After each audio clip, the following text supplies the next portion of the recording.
This video is useful for those currently in Year 12 who want to practice and prepare for upcoming tests and exams, and those in Year 13. This brief video will enable you to practice construct type questions for paper 1 and let you know what examiners look for. So we'll look at 2 construct type questions.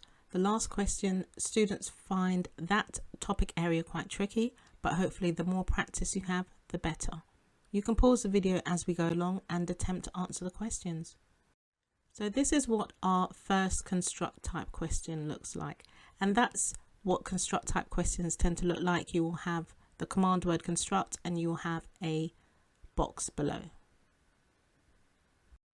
So the question reads as follows: construct a market map to illustrate the impact of M&S's decision to aim its clothing range at a younger target market.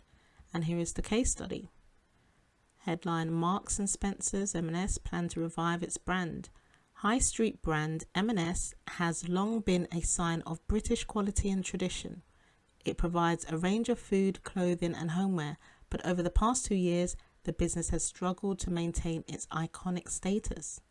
New Chief Executive Steve Rowe is reviewing the future of its range of fashion brands as part of an overhaul of its struggling clothing business. Our priority is fixing clothing, said Rowe. Women's wear seems to be the problem area. M&S has lost touch with what the 50+ age group really want, and also needs to attract younger customers, such as those at the top end of next demographic of 25 to 45-year-olds. Rowe acknowledged that some of its clothing needs to be more competitively priced. M&S sold 30,000 pairs of black jeggings, a 200% increase after cutting the price by £2 to £17.50. M&S's food business is still very strong. Shoppers are more than happy to buy at M&S, but they need to see non-food merchandise they like as well. Shoppers are much choosier these days, meaning M&S need to become more market orientated. So before you give this question a go, just to let you know, there's more than one way that you can label your axes for a market map. It just needs to be in context to the case study. Give it a go. Don't forget to like, share and subscribe, as I do post regularly. On to our answer. For knowledge and understanding, 1 mark for correctly constructing a labelled market map. 2 marks for correctly labelling both axes using price, quality or age. Identifying a competitor, for example Next, that is in the case study. And the analysis would be to correctly position Marks and Spencer's based on its decision to aim its clothing range at a younger target market. So here's an example below. So that's only an example of what candidates could produce. There's other distributions of the clothing brand. Competitors from candidates' own knowledge also can be rewarded. So you might have put New Look in there, for example. Let's move on to our next question. Using the data from extract B, construct a supply and demand diagram to illustrate the impact of aging coconut trees on the existing coconut market. The global demand for coconut is booming. Founder and CEO of Ape Snacks, Zach Nathan, dropped out of university to start a healthy snack company focusing on coconut-based products.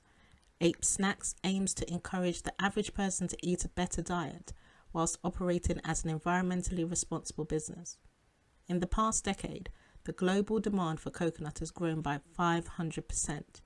During the same time, a series of celebrity endorsements and sponsorships have relaunched coconut as a superfood. In addition to demand for coconut oil and coconut water, strong niche markets are also emerging for coconut-based snacks. However, many coconut producing countries are struggling to keep up with demand due to aging coconut trees, which produce fewer coconuts. Estimates suggest that 1 billion new trees need to be planted to keep up with the demand. Now, if you're not sure how to approach a demand and supply question, then do check out these videos. I will put the link to them in the description bar. And then you can come back and attempt the question later. For those of you that are ready, you can pause the video now. Don't forget to label both of your axes. Check out these videos too, more practice for you. I'll put the link for both of them in the description box below. So on to the answer. Up to 2 marks for correctly constructing supply and demand curves and correctly labeling the axes, price and quantity. Very important. Many students miss out on marks because they do not fully label their diagram. Another mark for correctly interpreting the shift in the supply curve to the left. And a final mark for showing the original and new equilibrium and consequences on the quantity and price axes. So your diagram should have looked like this. So we can see that the supply curve has shifted to the left and it's all fully labeled, and that will give you 4 marks.